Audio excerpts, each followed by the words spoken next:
Most successful people in life reach that point of success by making decisions. Either they made better decisions than other people, they made faster decisions, maybe they made bolder decisions. But those people who hold on to that success are making confident decisions. They're not looking back. They're not second guessing themselves. And what I want to talk about today is this contrast between two different ways to make decisions and sort of the outcomes that become of both perspectives. And the first perspective is this perspective of a judge. And what a judge does is they take all of these inputs, they take the opinions of others, they take the external factors, and they judge them quite literally. And they form a conclusion and they hammer the gavel in and they say, case closed. And that's one way to make decisions. Another way that I would argue is better is to not view making decisions in your daily life and in your fitness and your health as a judge, but rather as a scientist. So what a scientist does that a judge does not is they not only take inputs, but they manipulate the inputs. They change the variables. They also observe the data, they document the data, and they review the data, not to count their failures, but rather to count the changes they can make to force a different outcome.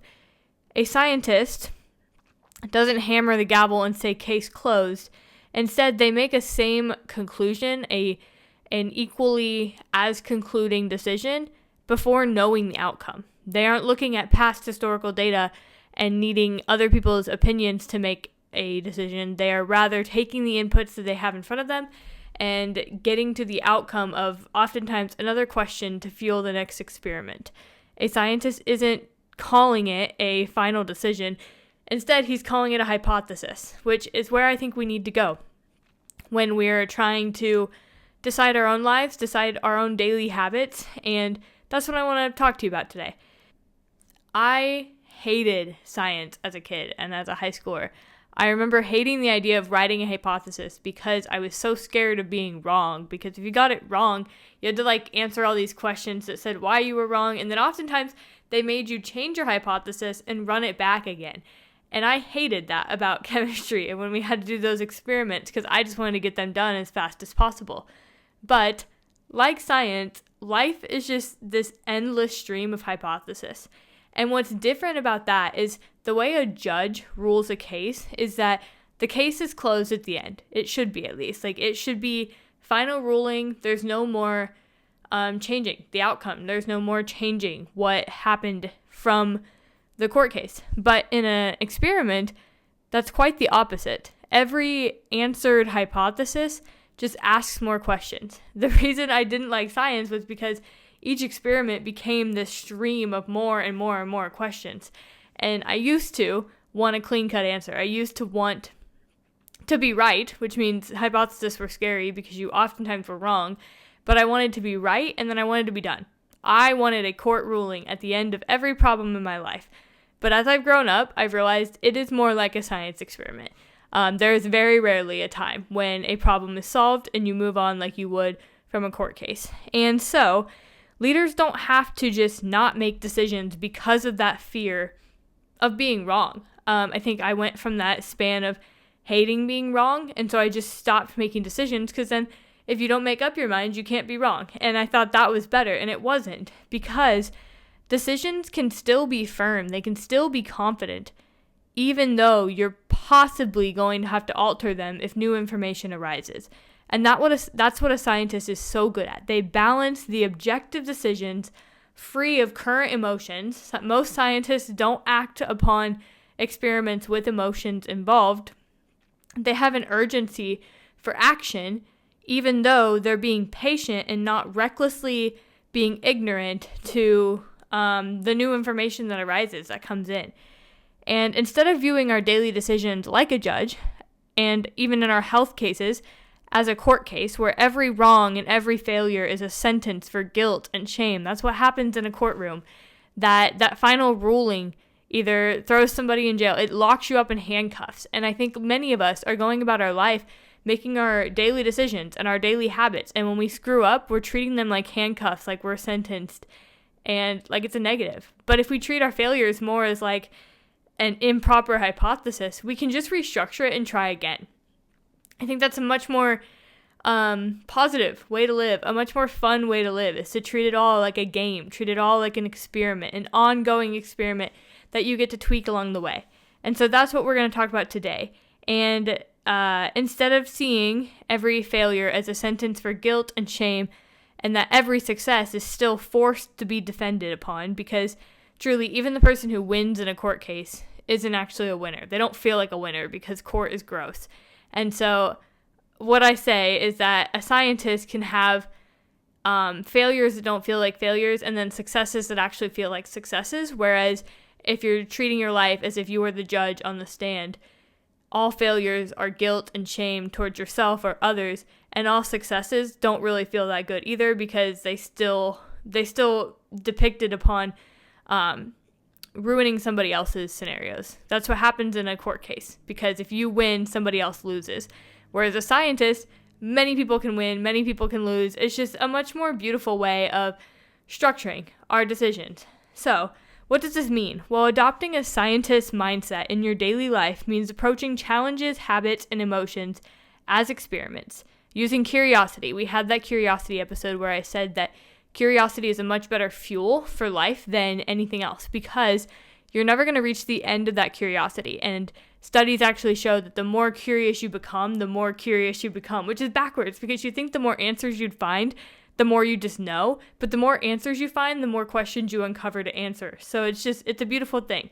So scientists use the curiosity to gather data and adjust. In contrast, a judge mindset involves assigning blame, criticizing results, and harshly evaluating yourself or others as either right or wrong when things don't go as they were planned. So here's 6 contrasts that I thought of between the daily lives of a scientist and a judge. And through these, I hope that you see that the scientist part just sounds more fun, far more positive and enjoyable to live through life. So number 1 is the unavoidable biases. So there's a Proverbs that says to show no partiality is good. I think it's Proverbs 24, something in there. To show no partiality is good. But then we know in Romans that God is the only one who can't show favoritism. And so scientists accept that there is going to be some subjective decision making. They, despite their best efforts, understand that the human brain can never be entirely objective.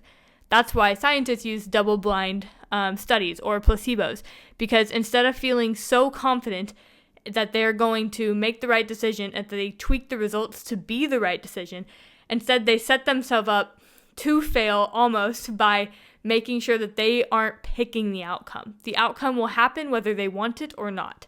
That's what those double-blind studies and those placebos are for, to remove the bias from a scientist. Whereas a judge operates on confirmation basis. They make an initial assumption about a person or situation and only notice things that prove them right. A judge very rarely is going to ask questions that are going to ruin their disposition. And not to mention that being a judge alone is a bias.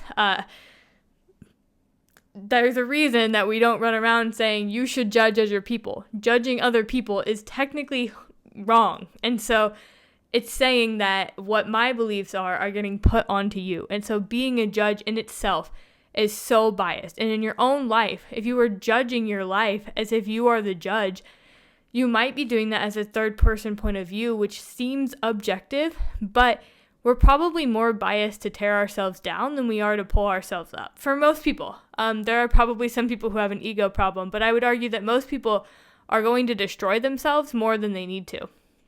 And a scientist doesn't do that. They separate themselves, and then they remove the bias so that they're still making an educated, informed decision based on inputs, not just perspective of who they're looking at. Scientists practice intellectual humility. They know their first impression might be wrong, and they actively look for evidence that contradicts their own assumptions to avoid making blind decisions. So that's the difference between the two when they're avoiding bias. And then number 2, the next contrast is that scientists run experiments while as judges rule cases. They produce a case ruling at the end. So this is an argument of inputs and outputs and how they're different between a scientist and a judge. So a scientist obviously has variables. You have the independent variable, which is the thing that you're altering or manipulating to determine the change on outcome. Then you have dependent variables, which is that those outcomes are dependent on this thing. You have the controlled variables, which remain the same regardless of what you change. And then the methodology is that you run a structured scientific experiment with steps and planned methods and all of these measurable factors. Whereas a judge has some independent factors, but they're pre-existing conditions and laws, past precedents, and specific arguments introduced by the opposing sides. Dependent variables for a judge are like the final verdict. It is dependent on what they decide. Controlled variables include the trial structure. Courtroom is fairly still what it originally was. The courtroom hasn't changed much. And then methodology is usually there's a debate, there's a jury, whatever. You've watched shows or you've been in court. The court case is still very structured about how it runs and the pattern of which they work. The difference here is that the judge is not changing any variables. They are only receiving variables from external sources, whereas the scientist is manipulating the variables. And when you're thinking about this as applying to your own life, think about it as a judge is only getting hit by other people's opinions, only getting hit by other people's perspective, other people's opinions. They're not doing any of their own thinking or their own manipulating.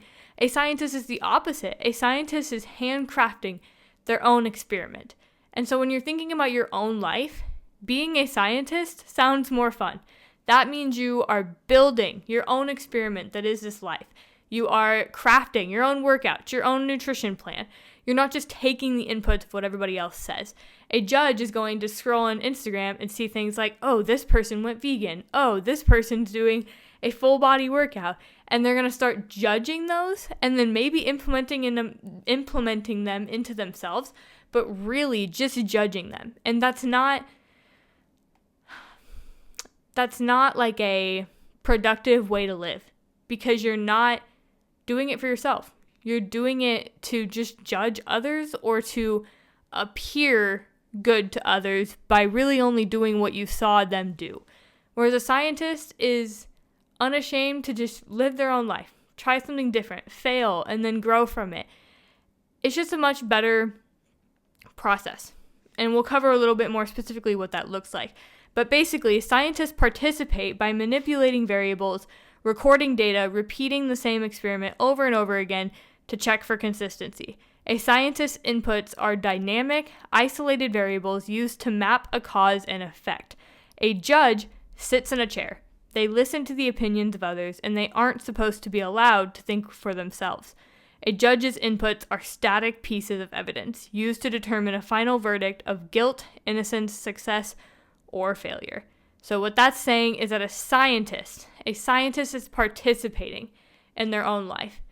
A judge is passively sitting there and experiencing it and then negatively judging it.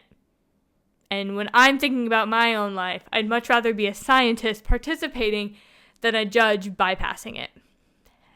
The output for a scientist, so those were the differences in the inputs. Inputs are dynamic for a scientist and static for a judge. The output for a scientist is more questions. It's more experiments to run and improve.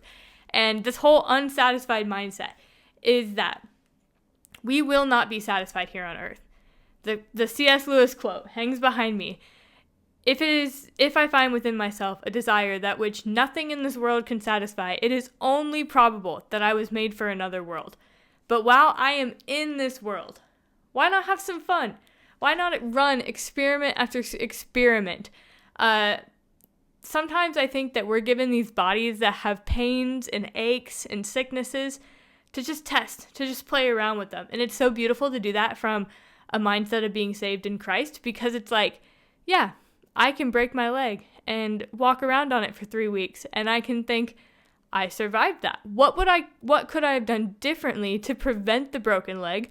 What could I have done differently with the broken leg? It's just crazy to think that we're given these temporary bodies that are also eternal in a way once you accept that Christ is your Savior and that you get an eternity with Him. And then this is kind of just fun. It's like this holding period. I think of it as like when you buy a rental car. Like, track with me because you might think this is a little concerning. But when you get a rental car, you want to take care of that rental car because you're going to have some like insurance issues. There's going to be money involved if you wreck that rental car.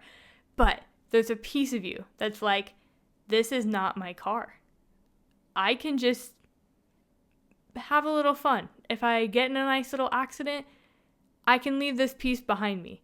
That is what this time on earth is like. And that is what a scientist, I think, can see, is that this is not our permanent home. It's not. And it's not my permanent body. And so why not have some fun? Why not push the limit? Why not redline just a little bit? Just see how it feels. And I think that's what a scientist does. A scientist asks, how far can I push this before it's not okay? And then they pull it back, change a couple things, and push again. And I just think that to me is this open-ended, curious life. And that's what a scientist does.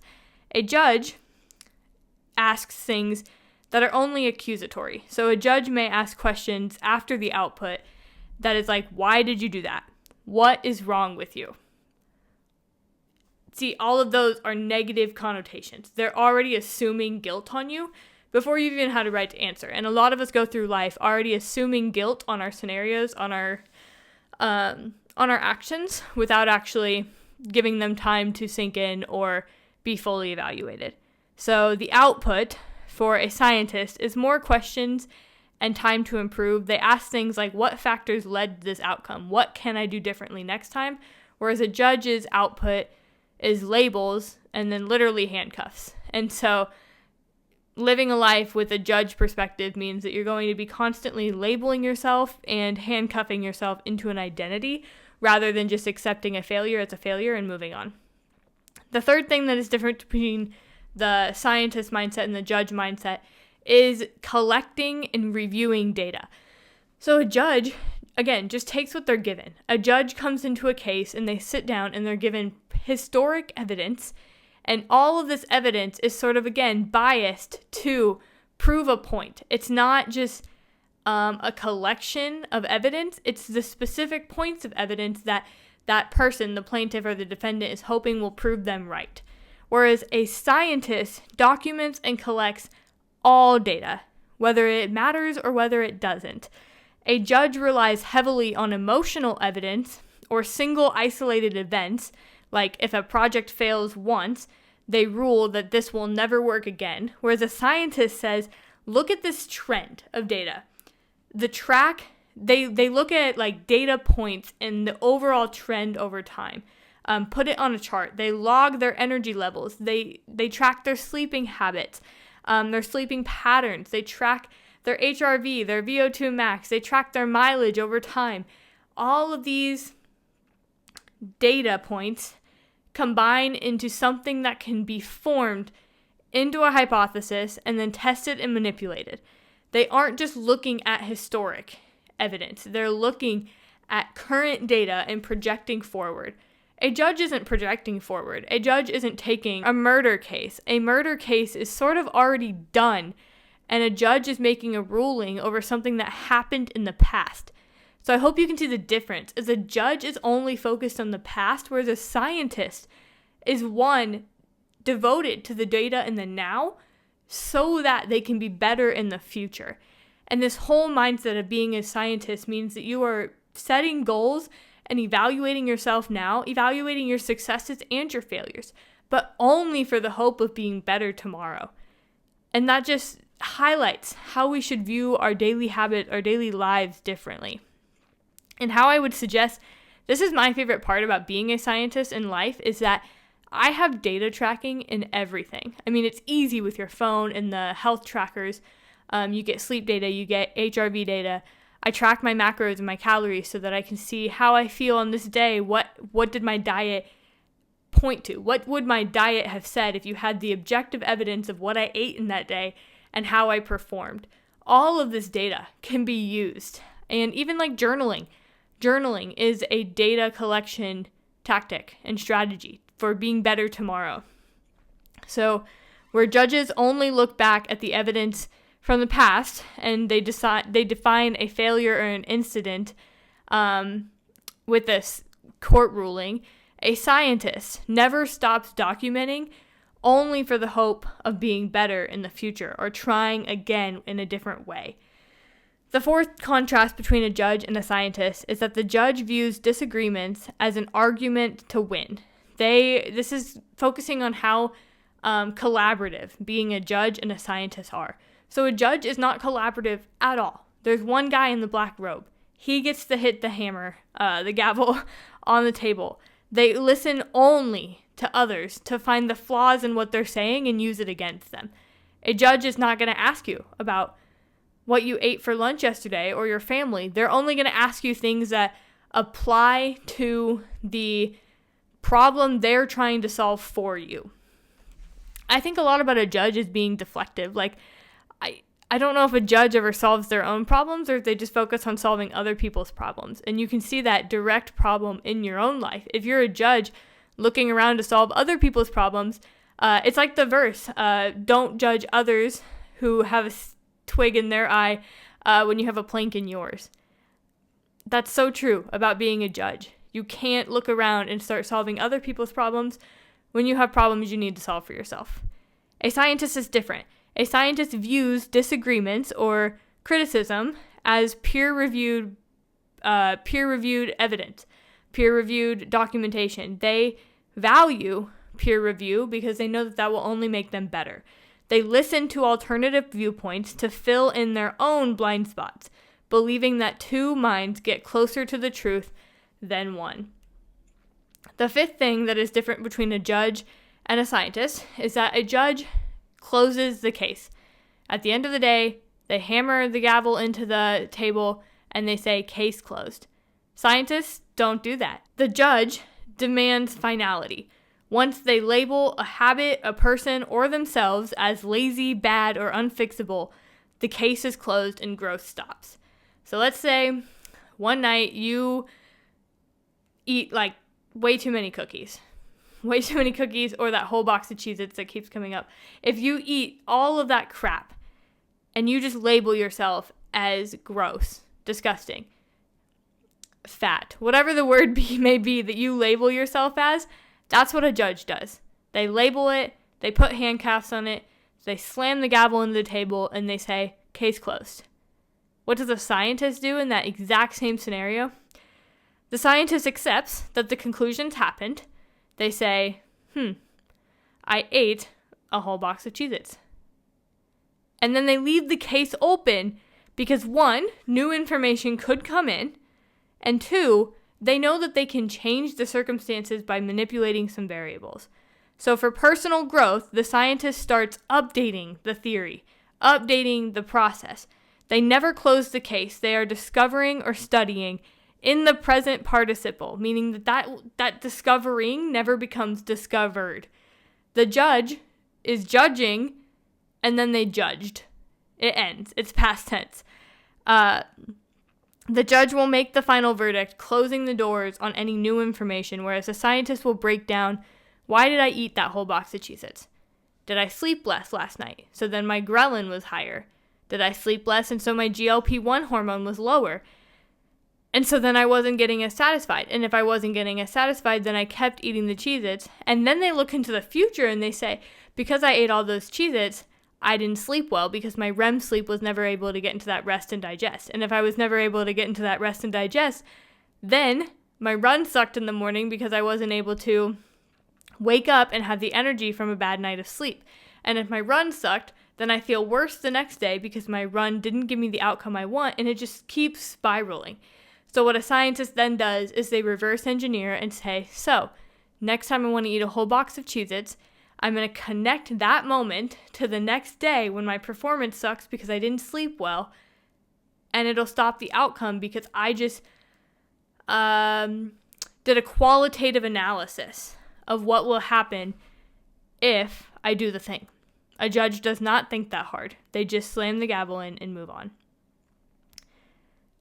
So there were your 5 things. I think I said 6 at the beginning, and I lied to you because I only have 5 written down. So the 5 things that a judge and a scientist do that are different is the first one was the unavoidable biases. A scientist accepts that biases are going to happen, but then they work against themselves to hopefully not fall into that bias, whereas a judge does not care. A judge's job is entirely to be biased.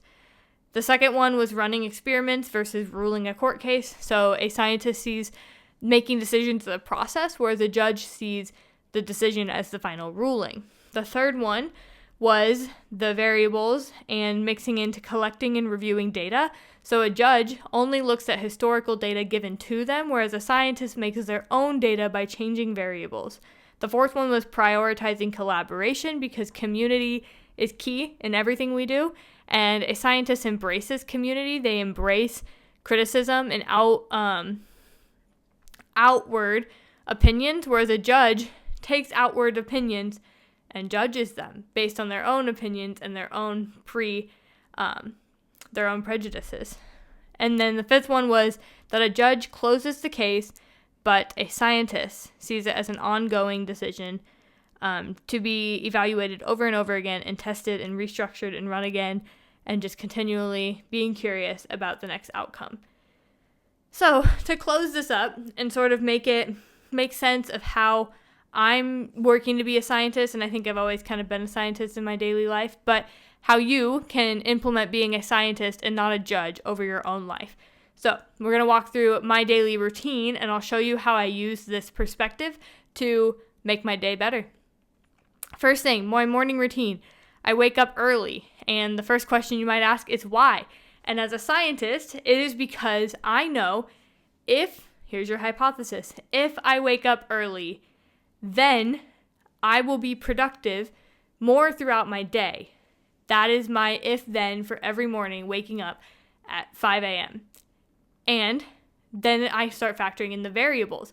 So what leads to that productivity? It's not the waking up early. It's not the if that causes the then. It's the correlation in between them and all the variables that apply to them. So looking at my morning as an experiment, I wake up and I drink water. So my controlled variables are drinking water first thing, because once you are hydrated, it is just liquid gold for the rest of the day. And also, I would love to say that sleep is a controlled variable. It is not, because I suck at it, but maybe for you, sleep is a controlled variable that you can lean on every day. I cannot. So sleep is more of a dependent variable for me. And as a scientist, I know that, which means that if everything else sort of depends on my quality of sleep, I'm going to prioritize trying to make that sleep a controlled variable. For you, maybe your dependent variable is caffeine. If you don't have a cup of coffee in the morning, maybe you don't work well. And so then you can make that cup of caffeine your controlled variable that happens every day. So that the rest of your then statement, that then I can be productive, can happen. So drink water, sleep. I always go for a run in the morning. It's the endorphins of the runner's high. It's the beautiful sunrise. It's hearing the birds chirp first thing. It's the pounding the pavement. It's exerting yourself to a point of some sweat and some failure right in the first part of your day. That is success to me. And that is an independent variable. I am choosing to manipulate my day with that running so that I can be productive the rest of the day. Maybe you need to try out some independent variables. Maybe you plug and play with some running. Maybe you plug and play with doing your lifting in the morning. Maybe you go for a bike ride. Maybe you read. Maybe you have that cup of coffee and you just sit in silence for 45 minutes. Whatever it be, start adding in some independent variables, tracking them, making sure you document how you do them, how much you do them, the quantity, the quality, and then evaluate. Did this make my day better? Did this make my morning more productive? And that's your outcome. And based on that outcome, build a new hypothesis and start all over again the next day. That is what being a scientist is. Rather than saying, I slept bad, now I'm not going to run, and I'm going to eat like crap, and now I'm fat and ugly. That's what a judge says, and we are not going to judge ourselves. Other independent variables that I plug and play in my life are how far I run, my caloric intake based on my output, What is my lift workout going to look like this week? Am I going to get to the gym 4 times and I can do an upper, lower? Am I only going to get to the gym 3 times and I need to manipulate that around my run workouts? And so I'm going to do more like a lower, an upper, and a smaller lower day. Whatever it be, plug and play. Find out what works for you. Your independent factors can change based on soreness, fatigue, sleep, hydration. It's just better to have that all structured in my morning, I've found, so that my if-then statement works throughout the rest of the day. But none of that would be possible if I haven't spent years collecting data on myself. So that's where the collection of the data helps you structure that experiment for you and repeat it day in and day out. That is what scientists do. They don't just run an experiment and never run it again. They run a structured experiment so that it is repeatable and consistent, so they can keep reproducing it, changing a few variables, testing the outcome, and hopefully improving every time they test something new. So after past my morning routine, the next time I'm a scientist is with my breakfast. So I look at my day and I say, am I going to be too busy today that I'm going to not have time to eat my protein later? So I front load my protein in the beginning of the day. Maybe I know that my day is going to get a little bit crazy and I'm not going to get to the gym until like 7 p.m. and eating at 9 p.m. ruins my sleep. And so I'm going to eat my dinner at like 4 p.m., which may sound psychotic to myself even, but I know that by eating dinner earlier, I will sleep better and then I can rinse and repeat better with all of my morning routines the next day. That is what a scientist does. They measure the environmental factors that they can't control and change their independent variables to fit within that structure so that they can try to get the same productive outcome from their experiment. Throughout your day, you work, you have your family time, you have your, I always go to the gym and I lift at the end of the day. And again, just some independent variables there. What does my day at work look like? Am I going to try standing a little bit more? Maybe that'll help me not need that 3rd cup of coffee because I'm a little bit more awake because I kept my blood flowing all day. Maybe with your family, maybe you didn't get all your steps in today. So what's an independent variable that you can change is when your family usually sits down to watch TV at night, you go for a walk instead. You take the kids for a bike ride. And you all benefit from the sinking sun because then that signals to your circadian rhythm system that you're going to start winding down for bed, and everybody benefits better from that night walk. And maybe since everybody goes to sleep better that night from that night walk, a night walk becomes a new part of your morning routine because you measured the outcome, you discovered that data was better than what you were getting before, and you change. A scientist is not scared to make decisions, but they're also not scared to go back on those decisions when new information is gathered. Your night routine, this is where my favorite scientific mind comes out because I have read so much about sleep and I still suck at it. So it is still an ongoing experiment for probably the rest of my life. But sleep has so many factors that you can manipulate that if you have expertly crafted a night routine, just like you expertly craft a morning routine, your day, the next day, will be better because of the night that you did beforehand. And at the end of your day, at the end of all of that science that you did throughout the day, you record the data, you reflect on what happened, and you get ready to go again tomorrow. I hope that communicates to you how I view my day as a scientist, constantly questioning myself, constantly documenting my life, constantly questioning what would be better, what could I do better, and throughout that, I just hope that I keep living unsatisfied.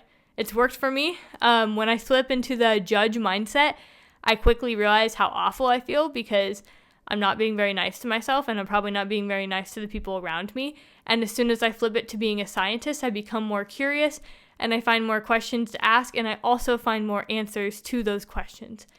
And that's just beautiful. That is the unsatisfied mindset, because a scientist never stops, whereas a judge hits the gavel on the table and goes home at the end of the night, only making decisions for other people, not ever changing anything for themselves. So with that, I hope that you got something out of walking through the difference between being a scientist and being a judge. And I'm just excited to go into another week, start a new week with some new variables. I'm always switching things up in very minuscule ways. That's why it looks like I keep everything the same all the time, but I am playing with this every day in my daily life. And until next week, starve the lies, build your body, fortify your mind, stay hungry, and always stay unsatisfied. See you guys next week.